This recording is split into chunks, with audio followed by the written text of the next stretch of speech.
Naam, assalamu alaikum wa rahmatullahi wa barakatuh. Wa alaikum salam wa rahmatullahi wa barakatuh. Naam, bavandimwe b'Abayisilamu rero namwe Abayisilamukazi ndetse namwe mukurikira ibiganiro bya Halal TV 250 twongeye kubaha ikaze twifuriza ibihe byiza twizera yuko mumerewe neza cyane. Uyu munsi rero tugiye kuganira by'umwihariko ku bigendanye no gutanga amaturo. Murabizi yuko amaturo by'umwihariko ari kimwe mu bisukura umutima w'Abayisilamu cyangwa se uwo ari wese utanze ayo maturo. Shehe hano arahari, tunamuha ikaze arabisobanura birenzeho. Hari na byinshi ari bukureho urujijo bikomeje kuvugwa hirya no hino ku mbuga nkoranyambaga cyangwa se ku bantu bamwe na bamwe. Ubwo ngubwo mu kanya gato turagenda tubiganiraho. Ni Halal TV 250. Sheikh turi kumwe n'umujyanama wa mufti w'u Rwanda Sheikh Suleimani Farushimana. Reka twongere tuguhe ikaze munatubwire mu by'ukuri icyitwa amaturo muri no minsi kirimo kugenda kivugwa. Amaturo ubundi umuyisilamu wewe gutanga amaturo tubihereyeho n'umuyisilamu umeze gute? Murakoze. Alhamdulillah wa bihi nasta'in thumma wassalatu wassalamu ala rasulillahi Muhammad sallallahu alayhi wa sallam.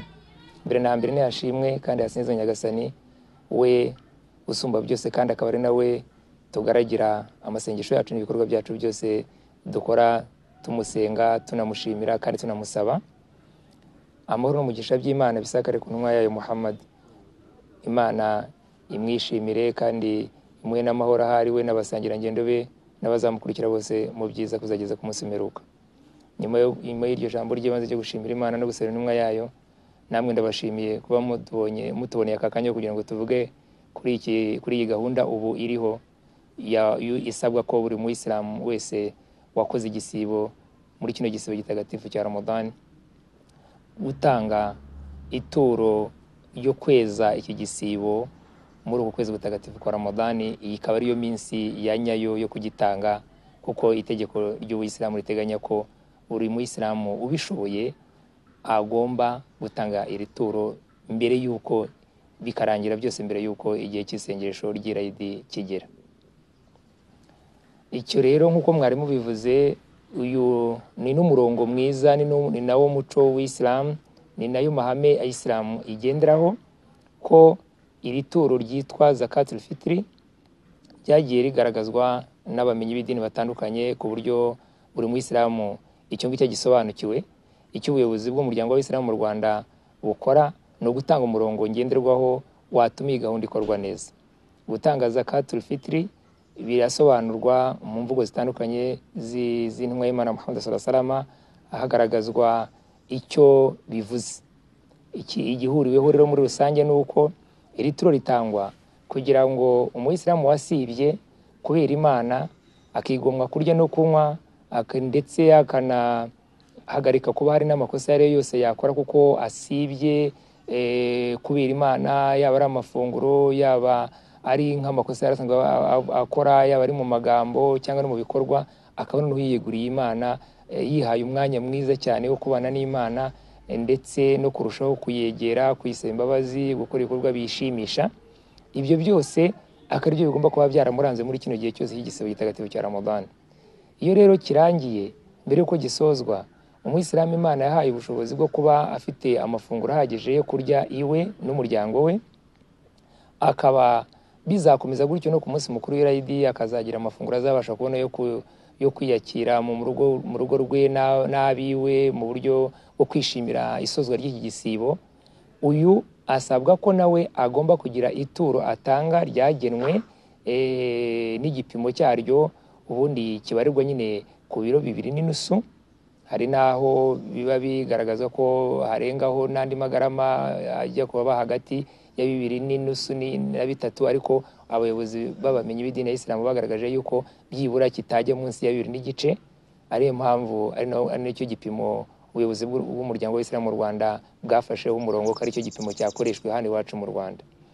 Icyo atanga rero akaba ari cyo agomba gutanga, uwo muyisilamu akagitangira we ku giti cye n'abo atunze kuri buri muntu, maze iryo turo atanze ry'ayo mafunguro rikazashyikirizwa b'Abayisilamu bafite ubuzima buciriritse, bo batabashije kuba bazashobora kubona iryo funguro basangiye n'imiryango yabo, kugira ngo kuri uwo munsi nabo bishimane n'abandi.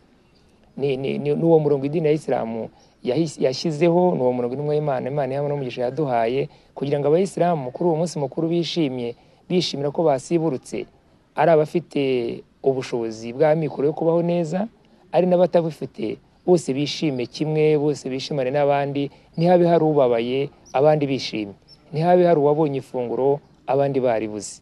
Niyo mpamvu yatumye habaho uwo murongo, niyo mpamvu yatumye habaho iri turo, kugira ngo himakazwe wa muco mwiza wa Isilamu wo gusangira, kubana neza, kwishimana na bagenzi bawe n'abaturanyi bawe b'abayisilamu nabo mudahuje urwego rumwe rw'imibereho. Iki nicyo cya mbere twavuga. Icya kabiri twavuga ubuyisilamu bwashyizeho umurongo, ni ukuba iyo umuyisilamu atanze iri turo ariryo ryitwa zakatul fitri, ibyo bimubera impamvu ituma Imana imubabarira amakosa mato mato yakoze muri kiriya gisibo. Ashobora kwibeshya akanyerera agakora ikosa ritoya, akaba yagira uwo abwira nabi, akaba yagira uwo akosereza abizi cyangwa atabizi. Ayo makosa rero mato ashobora gukora muri kino gisibo, iri turo iyo ritanze bimubera impamvu yo kw'Imana imubabarira ya makosa, igisibo cye kikakirwa ku Mana kera kitagira amakosa. Kandi nicyo buri muyisilamu wese yifuza. Buri muyisilamu wese yifuza ko igisibo cy'Imana yacyakira, kandi buri muyisilamu wese yifuza ko igisibo cy'Imana yacyakira kera kidafite amakosa. Niyo mpamvu yitwa ituro ryo kweza igisibo. Izo mpamvu ebyiri nizo zatumye habaho iri turo ryo mu gisibo iyo kirangiye ryiswe zakatul fitri. Namushaye tukiganira, ni bande bemereye gutanga mu kuri, n'abana se baratanga cyangwa baratangirwa? Unatubwiye mu by'ukuri n'uburyo kugeza ubu mu Rwanda aya maturo arimo gutanga. Ya, murakoze. Abatanga aya maturo rero nk'uko twari tubivuze ni abantu babishoboye b'abayisilamu, ni ukuvuga ngo ni abakuriye imiryango, ahubwo abo bakuriye imiryango nibo batanga amaturo y'iri funguro rya zakatul fitri ku giti cyabo no kubo batunze no kubagize imiryango. Ubwo no kuvuga ngo ni nyir'urugo hamwe n'abiwe, ntabwo abana bitangira, ahubwo papa wabo mama wabo nibo babatangira. Ni uko nguko itegeko biteganya, kuko birumvikana ntabwo iryo turo ryasabwa wa mwana udafite ubushobozi kuko abatunzwe n'ababyeyi be, ahubwo ni nyir'urugo, ni ukuvuga umugore n'umugabo cyangwa umugabo n'umugore, birumvikana umwe muri bo ashobora kubikora. Icyo kikumvikanwa neza ko abo ba nyir'urugo batangira abatuye muri urwo rugo bose, abana babo cyangwa se n'abafatanyije muri urwo rugo gusiba, abo nibo batangirwa ya zakatul fitri. Niyo mpamvu rero bidasabwa abana badafite ubwo bushobozi. Kuri icyo ngicyo nicyo twababwiraho. Uburyo bwo gutanga rero iri turo ry'ifunguro ryo ku munsi mukuru w'Irayidi ryiswe zakatul fitri, ubuyobozi bukuru bw'umuryango w'Isilamu mu Rwanda bwashyizeho umurongo ugenderwaho, kandi uyu murongo akaba ari wo murongo w'Ubuyisilamu bwashyizeho. Ntabwo umuryango w'Isilamu mu Rwanda ushyiraho umurongo wawo wishakiye, ahubwo haba hubahirizwa umurongo w'Isilamu, umurongo w'intumwa y'Imana Muhammad sallallahu alaihi wasallam. Umurongo w'Isilamu niwo washyizweho. Mu by'ukuri uyu murongo waratangajwe, ugaragarizwa abayisilamu bose, uhabwa abayimamu kugira ngo bawugendereho. Uyu murongo ukaba ari nta wundi, ahubwo ari uko buri muyisilamu asabwa gutanga amafaranga yagura bya biro 2.5 by'umuceri ku batanze umuceri. Akaba nanone abadashoboye kugura ibiro 2.5 by'umuceri bakaba bagura noneho batanga amafaranga yagura ibiro 2.5 by'ibishyimbo.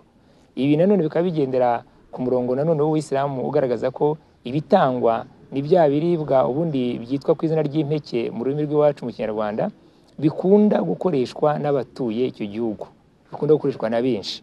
Iwacu rero twese twemeranyaho ko umuceri n'ibishyimbo bikunda gukoreshwa na benshi muri rusange. Ibi bipimo rero bikaba ari byo ubuyobozi bw'umuryango w'Isilamu mu Rwanda bwashyize ahagaragara ko ari byo byakoreshwa. Hanyuma hanagaragazwa n'igiciro mu by'ukuri gihuriweho gihwana n'amafaranga yagura ibyo biribwa. Hanyuma abayisilamu bakayatanga bayanyujije kuri za konti zagaragajwe kuri Momo, kuko ari bwo buryo bwiza. Uburyo bwa Momo ni uburyo bugezweho bw'ikoranabuhanga bworohera abantu kuba batakirirwa bayajyana kuri za konti ziri muri za banki, ahubwo bakatanga kuri za momo nanone zagaragajwe muri iriya tangazo kugira ngo byorohere buri wese.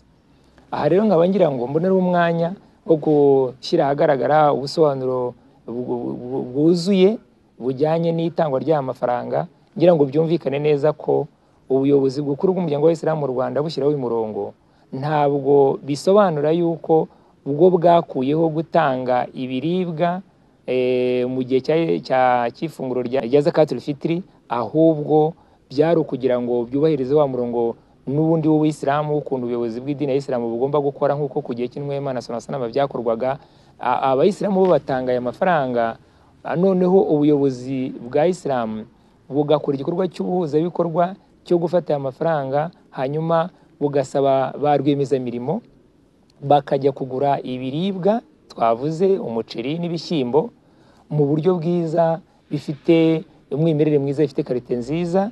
Ibi biryo bikaba ari byo bizahabwa baba ya miryango y'Abayisilamu y'abakene cyangwa se babandi bafite amikoro make, kugira ngo nabo bazishimire n'abandi ku munsi mukuru w'Eid. Ntabwo ari ugufata aya mafaranga ngo ahabwe nanone ngo bajye kuyaha Abayisilamu babaha amafaranga, kuko umurongo w'idini ya Isilamu mu Rwanda ntabwo wanyuranya n'umurongo ugenderwaho w'idini ya Isilamu. Iki rero no kugira ngo cyumvikane neza, kuko hari abatwaye iyo nkuru mu buryo butari bwo, hari abashobora kuba bigiza nkana bakabijijisha bavuga ko noneho ubuyobozi bw'umuryango w'Isilamu mu Rwanda bwasabye gutanga amafaranga aho gutanga ibiribwa.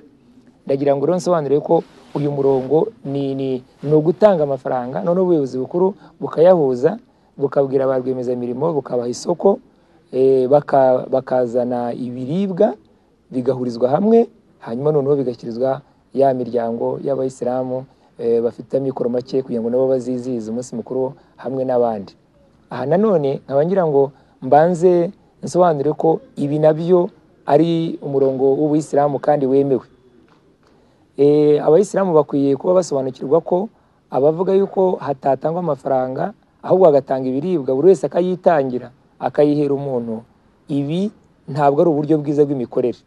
Ibi ahubwo byaba ari uburyo bubi burimo n'akajagari, kuko bwagaragajwe ko iyo habaye umurongo wo kuvuga ngo buri wese yigurire ibiribwa abyihera umukene umwegereye cyangwa abihera umuntu azi ko afite amikoro makeya aziranye nawe, ibyo buri wese akabikora ukwe, ibi ngibi byagaragayemo ko bikorwa nabi, kubera ko umuntu ashobora kuba azwi n'abantu 5 cyangwa 10 cyangwa na 3, bose bakamuhurizaho rya funguro, nyamara hari undi utazwi n'abo bantu akaba ntagire n'umwe wabimugezaho. Aha ngaha twatanga nk'urugero rw'uko hano mu Rwanda Abayisilamu cyangwa se abaturage ntabwo bose bafite urwego rumwe rw'ubuzima. Abari hano i Kigali ntabwo bafite urwego rumwe rw'ubuzima rungana n'abari mu karere yenda urugero ka Gisagara, mu karere se ka Nyaruguru, hirya kure Nyagatare, abantu ntabwo bari ku rwego rumwe. Bityo rero ubuyobozi bukuru bw'umuryango w'Isilamu mu Rwanda bwo icyo wabubereyeho ni uguhuza b'Abayisilamu bafite amikoro b'igihugu cyose n'abafite amikoro makeya, bigatuma byoroha kugira ngo noneho bandi bagaragajwe ko bakwiriye kuba bahabwa ya Zakatul Fitri bayibone ku buryo bwiza, kandi koko abibanze bariho bayibona kurusha abandi. Nkaba rero ngaruka nanone ku kijyanye no kuba ubu buryo ari uburyo bushingiye ku idini, bushingiye ku bumenyi bw'idini. Ngira ngo mbabwire ko gutanga amafaranga muri Isilamu mu rwego rwa ibada cyangwa se gukora igikorwa cyo kugaragira Imana, ibi bishingiye ku idini, kuko mu bumenyi bw'idini harimo umurongo uri mu mategeko agenga Ubuyisilamu ayazwi ku rwego rwitwa fiqh. Uyu murongo ukaba witwa wakala, ni ukuba watanga amafaranga ukayashyikiriza urwego cyangwa se kampani ihagarariye yabyemerewe n'ubuyobozi bw'idini ya Isilamu, ikajya kuguhagararira kugutangira cya gikorwa cy'idini mu izina ryawe. Icyo nicyo rero ubuyobozi bw'umuryango w'Isilamu mu Rwanda wahisemo gukoresha, kuko ari bwo buryo idini ryatanzeho ko bukoreshwa. Abayisilamu bagatanga aya mafaranga ahwanye n'ayagura bya biro by'ibishyimbo cyangwa by'umuceri, hanyuma ubuyobozi bw'umuryango w'Isilamu mu Rwanda bugaha rwiyemezamirimo aya mafaranga bingana n'ibiro azaba aherewe kugura, hanyuma noneho ubuyobozi bw'idini ya Isilamu mu Rwanda bukashyikiriza ba bantu b'imiryango idafite amikoro kugira ngo nayo izabashe kwishima umunsi mukuru w'Eid ifite ifunguro. Icyo rero cyitwa wakala kikaba kiri mu mategeko agenga Abayisilamu. Iki nanone nkaba ngira ngo mbonereho kubabwira yuko ari uburyo busanzwe bukoreshwa, uwabigirengagiza yaba ari kwijijisha.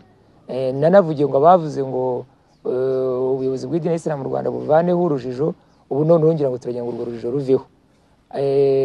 Nanone abatabizi twabona n'umwanya kubabwira ngo ubu ni uburyo nanone bunakoreshwa no kuri hija. Niba rero ubu buryo bukoreshwa no kuri hija ndetse bukabasha gukoreshwa n'ahandi, bukaba bunakoreshwa no muri Ramadani kuri iyi gahunda nk'iyingiyi ya Zakatul Fitri, ntabwo nibaza impamvu hari ababishyiramo urujijo, bamwe bakavuga ko ngo bitemewe, abandi bakavuga yuko bikwiye gukorwa gutyo. Bigomba kuba bisobanutse.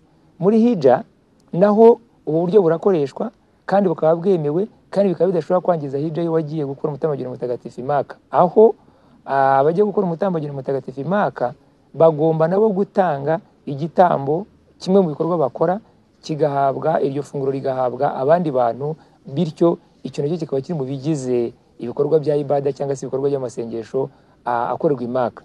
Ayo mafaranga rero abahaji basabwa kuyatanga. Hakaba hari kampani zabyemerewe n'amategeko y'idini ya Islam, zagenewe n'ubuyobozi bw'idini ya Islam muri Saudi Arabia. Akaba ayo makampani ajya kubagurira ya matungo, akaba yabagurira intama cyangwa akabagurira andi matungo yagenewe. Kenshi bakunda gukoresha amatungo y'intama hariya, bakabagurira ayo matungo bakayababagira, ariko ntabwo ari buri muhaji ujya kwigurira itungo ngo anaryibagire ngo narangiza ngo iryo funguro rigeze ku bantu. Ubwo buryo rero bukoreshwa ubu tuvugana muri iyi minsi bwagiye bunatera n'imbere.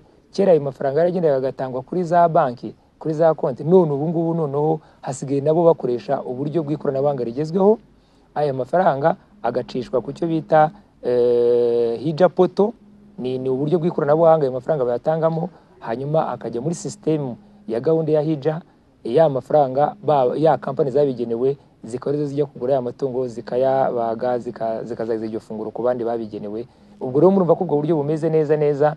N'ubu ngubu natwe ubuyobozi bukuru bw'umuryango w'Isilamu mu Rwanda bwahisemo gukoresha, abayisilamu bagasaba gutanga amafaranga anyujwe kuri za momo, hanyuma ubuyobozi bukazashyikiriza ba rwiyemezamirimo, bakagura ibiribwa bikagezwa ku bayisilamu. Ubu ni uburyo bwemewe rero mu idini ya Isilamu. Wenda she hari uwaba dukurikiye muri aka kanya akavuga ati yenda nifite ubushobozi bw'ibiribwa bw'impeke nk'uko mwabivugaga, none ntabwo ufite amafaranga aka kanya, we arakumiriwe cyangwa nawe byose biremewe, yaba afite amafaranga cyangwa n'ibyo biribwa? Mu by'ukuri aho reka dusite tugisubiza ko byemewe ko yatanga bya biribwa aramutse aba yaribyo afite, kubera ko n'ubundi bwa buyobozi bukuru bw'umuryango w'Isilamu mu Rwanda iyo bwakiriye amafaranga buragenda bukayagura bya biribwa. Gusa twanga ko byaba akajagari, umuntu agafata amafaranga akajya kugura ibiribwa, uyu nguyu akagura umuceri wa Pakistani, undi akagura ubuhinde, undi akagura uwo mu Rwanda, undi akagura, hari n'ushobora kugenda akagura n'utari na mwiza kuko yenda azi ko ari ugupfa kugura umuceri gusa. Nyamara Ubuisilamu busaba mu buryo bwiza, mu ndangagaciro za Isilamu, ko burya niyo ujya gutanga ifunguro uriha mugenzi wawe ukwiye kumuha iryiza nawe urya. Niyo mpamvu ubuyobozi buhuriza hamwe y'amafaranga bukagura umuceri mwiza w'ubwoko bumwe, ukagura ibishyimbo byiza by'ubwoko bumwe, ntihabeho ugura ibishyimbo bitari byiza undi akagura ibyiza, undi akagura ibiciriritse, bikabura uvangitirane. Bityo nawe wajya kureba, wajya guha umuntu ibintu nk'ibyo ukabona ko atari ibintu rwose byiza kandi bisukuye. Ariko igihe hari aho yenda haba ari umuhinzi w'umuceri, haba ari umuhinzi w'ibishyimbo waba ubyifitiye, biremewe ko yagenda akabitanga akabishyikiriza imamu, noneho imamu akaba nawe yazabishyikiriza ba bakene baturanijwe. Ibyo byaba ari umwihariko. Ariko muri rusange abenshi mu bayisilamu dufite n'abataba badafite ibyo biribwa, n'aba batari abahinzi babyifitiye. Bityo rero niyo mpamvu hashyirwaho umurongo mugari wo ko hatanga amafaranga. Ibyo bikaba bisobanura neza ko bitavugwa ko waba ufite ibiribwa yabitanga ngo hanyuma ibiribwa bikongera bikagurishwa, nk'uko twabyumvise hamwe mu makuru yo ku mbuga nkoranyambaga tutaziho aho yaturutse, ngo haba hari aho byavuzwe ko hari uwavuze ngo niba hari aho hatanzwe ibiribwa ngo ba imamu babifate babigurishe, baba babigurishiriza se iki? Ibyo biramutse ariko byagenze cyangwa byavuzwe, nubwo tutakemera niba ayo makuru ari impamo, byaba ari amakosa. Ntabwo waba wahawe ibiribwa ngo wongere ubigurishe, ngo wongere ugure ibiribwa. Ahubwo igisabwa n'ubundi ni ugutanga ya mafaranga akagura ibiribwa bigashyikirizwa abayisilamu bazabonamo ayo mafunguro bakifatanya n'abandi. Aho batanze ibiribwa, ahubwo ibyo biribwa byasangishwa ibindi. Ntabwo wafata ibiribwa ngo nanone wongere ujye kubigurisha, wongere ujye kugura ibiribwa. Ibyo nagira ngo nabyo tubisobanure ko ari uko kuri, ari nako bikwiye gukorwa. Abari babifitemo urujijo cyangwa amakuru yaba yavuzwe hirya no hino ku nkoranyambaga, ko atari byo, ahubwo ikiri ukuri ni ukwakira amafaranga ku buyobozi bukuru bw'umuryango w'Abayisilamu mu Rwanda kuri ziriya momo zateganyijwe, hanyuma hakazagurwamo ibiribwa, umuceri n'ibishyimbo, hanyuma bikazashyikirizwa ba Bayisilamu batanzwe na ba imamu mu turere dutandukanye babikwiye, bafite urwego rw'ubuzima buciriritse bakwiye kuba bahabwa ayo mafunguro. Ntabwo ni kimwe mu byo abadukurikiye bari bafite amatsiko bavuga bati se uriya murongo waba watanzwe n'umuryango w'Abayisilamu mu Rwanda none bihawe umucyo, ariko shehe wenda by'amatsiko ni ryari umuntu ashobora gutanga zakatul fitri ntiyemerwe? Murakoze cyane. Igihe umuntu yatanga zakatul fitri ntiyemerwe ni igihe iswala y'irayidi, isengesho ryo ku munsi mukuru w'irayidi yaba ryamaze kurangira. Niyo mpamvu dusaba yuko Abayisilamu iyi minsi 3, 4, 5 bisigaye aricyo gihe cyiza cyo kuyitanga, kuzageza kuri mbere yuko iswala itangira. Nanone mu buryo bwiza cyane nk'uko mwabyumvise, kugira ngo ubuze ku rwego bukorwe neza, bikari byiza ko Abayisilamu batanga zakatul fitri hakiri kare, kugira ngo noneho bwa buyobozi bubashe gukora ihuzabikorwa, ayo mafaranga buyabone mbere, bugura ibiribwa kare. Buri Muyisilamu wese ukwiriye kuba yahabwa kuri iryo funguro azaribone mbere yuko irayidi igera byibura umunsi umwe. Hari abajya bavuga ngo bikorwa nabi, ngo iryo funguro rikazagezwa kuri Abayisilamu nyuma y'irayidi. Ibyo biba ari amakosa. Ibyo ntabwo, nubwo ari igihe banabivuga atari inkuru y'impamo ifite ishingiro, ariko ubuyobozi bukuru bw'umuryango w'Abayisilamu mu Rwanda ntabwo bibiteganya. Ari umwaka ushize uko byakozwe, aya mafunguro yagejejwe ku bayagenewe mbere y'uko irayidi iba umunsi umwe. N'uyu mwaka niko gahunda iteganijwe, ntabwo hazabaho gutanga zakatul fitri nyuma y'irayidi, ahubwo izatangwa mbere. Uyikwiye kuyihabwa yihabwe mbere. Abayisilamu rero barasabwa rero kuba batanga ayo mafaranga yo kugura ibi biribwa mbere, hanyuma n'ubuyobozi bukuru bw'umuryango w'Abayisilamu mu Rwanda bufatanyije n'ubuyobozi bw'inzego zawo zose bukazashyikiriza iri funguro nanone kuba bigenewe mbere, ku buryo ku irayidi abantu ahubwo bazaba bava gusenga bajya guteka rya funguro barisangira n'imiryango yabo, ntabwo ari nyuma.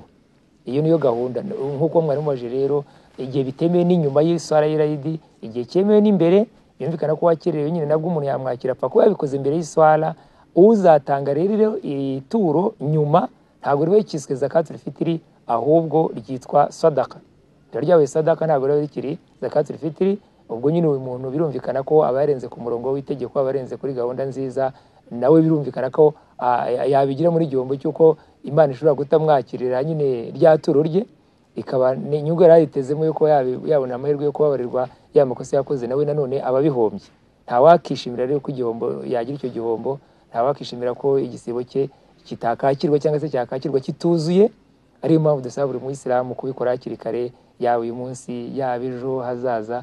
Rwose bikaba bikwiye ko nta ukwiriye kuba yakaba yarenze ejo, kugira ngo kuwa mbere ibigurwa bibe byagurwa binashyirizwa bikwiriye. Irayidi iramutse ibaye kuwa kabiri, buri muntu wese ukwiriye kuhabwa iryo funguro azabe yaribonye.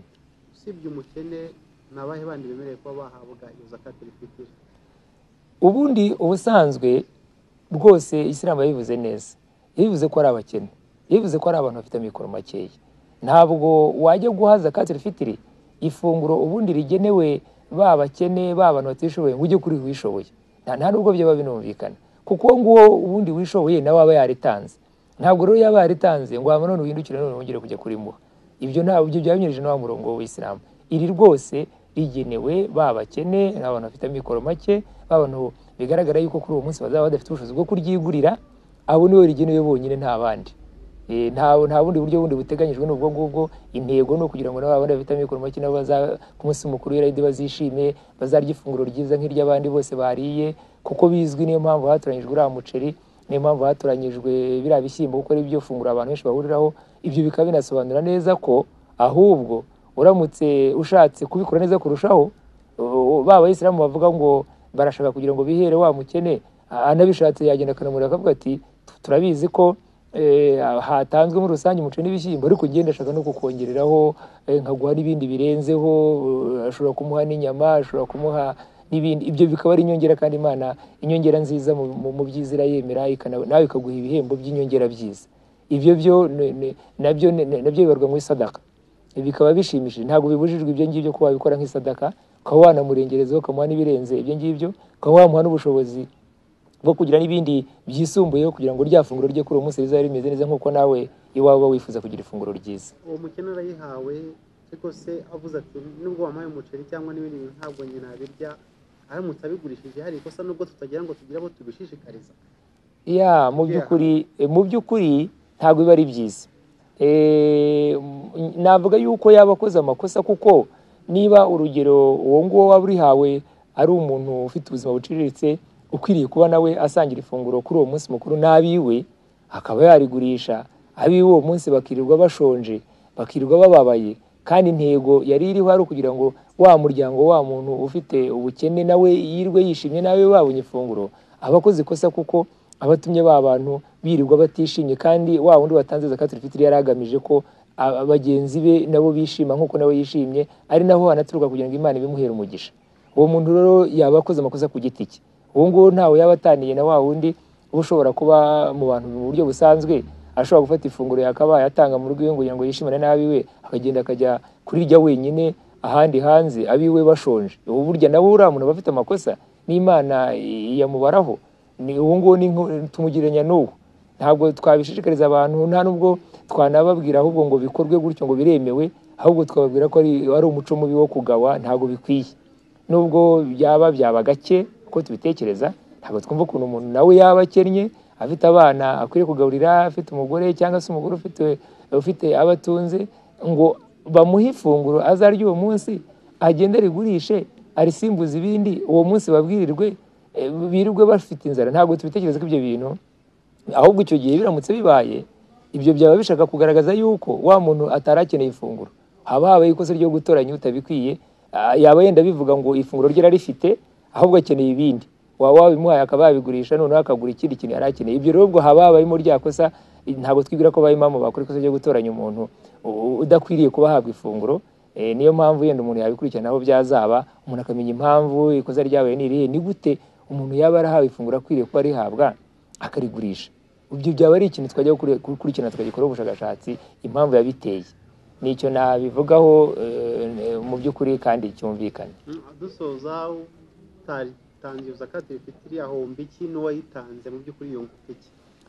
Nkuko twize kubivugaho, utanze zakatul fitri cya mbere yunguka nuko yunguka ko Imana imugirira nayo impuhwe, ikamugirira imbabazi, kuko abatanze iryo funguro mu rwego rwo gusaba imbabazi Imana, ayibwira ati Imana nyagasani, ngende uwo muntu nshobora kuba hari ikosa nakoze nzi cyangwa ntazi, nshobora kuba naranyereye nkakora ikosa mu makosa mato, kuko umuntu arashobora gukosa.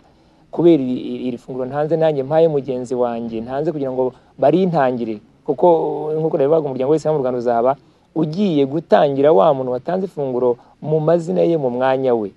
Uwo muntu rero waritanze yunguka ko iryo funguro baritanze kugira ngo Imana nayo imugirire imbabazi nkuko nawe yazigiriye mugenzi we, akabona ababaye, akabona akwiriye kwishima nk'abandi, bityo imubarire y'amakosa. Iyo niyo nyungu abona, kandi Imana ni nyir'impuhwe, ikaba ari na nyir'imbabazi, iryakira neza izo mbabazi ikazitanga. Icyo tuba tugifitemo icyizere. Iyo niyo nyungu rero wa muntu abona, bityo igisibo cye kikakirwa ku Mana cyuzuye kidafite amakosa. Hanyuma utabikoze ahomba iki? Utabikoze icya mbere nuko ahomba kuba yagirirwa izo mbabazi, kuko nawe bigaragara ko nawe atazigirira abandi. Buriya mu Bisilamu baravuga ngo ugirira imbabazi abandi, Imana nayo imugirira imbabazi. Ugirira impuhwe aba akwiye kuzigirirwa, Imana nayo imugirira impuhwe. Icyo ahomba rero nawe nuko ntabwo agirirwa imbabazi n'Imana kuri ya makosa yakoze. Bivuga ngo igisibo cye niba gifite amakosa yakoze kigenda kituzuye. Igisibo gishobora kuba gifite n'amakosa atuma kitakakirwa, ubwo kikaba kibaye imfabusa. Icyo rero nicyo ahomba. Niyo mpamvu twavugaga ngo nta Muyisilamu ukwiriye kwemera kuba yahomba igisibo cye gikomeye yakoze ukwezi kose. Icyo rero nicyo udatanze zakatul fitri ahomba.